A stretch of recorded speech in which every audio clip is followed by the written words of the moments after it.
Bonsoir. Alors, ces élections, on voit un rassemblement exceptionnel au niveau de Lyon. Est-ce que vous pouvez nous dire pourquoi déjà ce rassemblement multiparti? C'est pas multiparti, hein, on est parti du principe que le Front National dans Lyon et à l'échelle du pays progresse de manière significative sur le terreau des conséquences de la crise économique et son cortège de difficultés sociales. Un grand nombre de nos compatriotes sont dans la difficulté. Moi, je le vis tous les jours puisque je vis au milieu dans un petit village du sud du département et je sais les difficultés qui existent, en particulier dans le domaine rural, mais pas seulement. Hein, c'est valable aussi dans le domaine urbain. Simplement, le Front National aujourd'hui est en train de cristalliser l'ensemble des mécontentements. Et ce vote qui, dans le département, en fait la deuxième force politique, eh bien, montre que nos concitoyens ont sans doute l'occasion là d'exprimer leur mécontentement. Alors, la réponse que nous leur apportons, c'est de leur dire que eh bien, le Front National se trompe de rendez-vous, puisque l'élection départementale est prise en otage dans un débat national sur fond de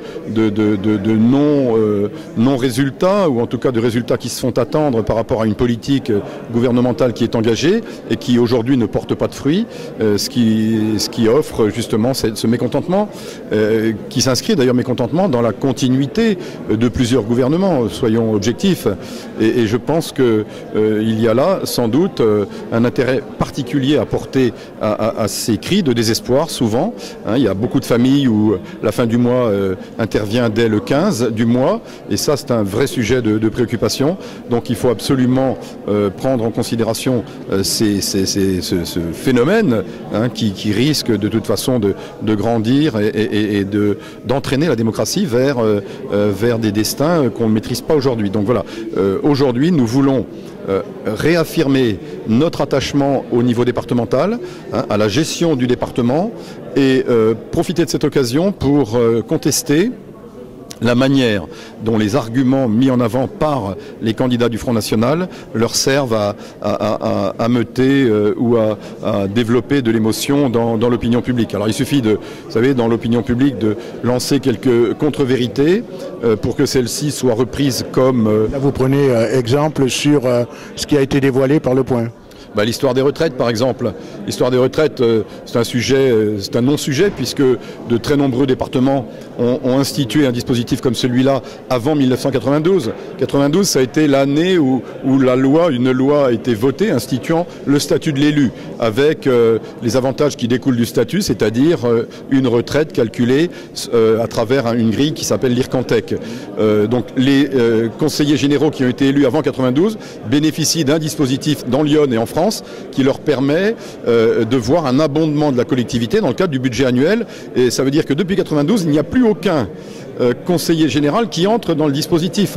Hein, il va s'éteindre, ce dispositif, avec les conseillers généraux de cette époque. Donc voilà, alors dire aujourd'hui que des conseillers généraux se font des ponts d'or et balancer ça en pâture à l'opinion publique, eh bien c'est une contre-vérité. Par contre, lorsqu'on découvre, et la presse d'ailleurs l'a relayé, lorsqu'on découvre que toute une équipe de collaborateurs de la présidente du Front National à Strasbourg eh bien, sont salariés, je crois que c'est 29 personnes, sont salariés sur le budget de l'Europe. Dont le candidat de Sens. Dont le candidat, pas de Sens, de Pont-sur-Yonne.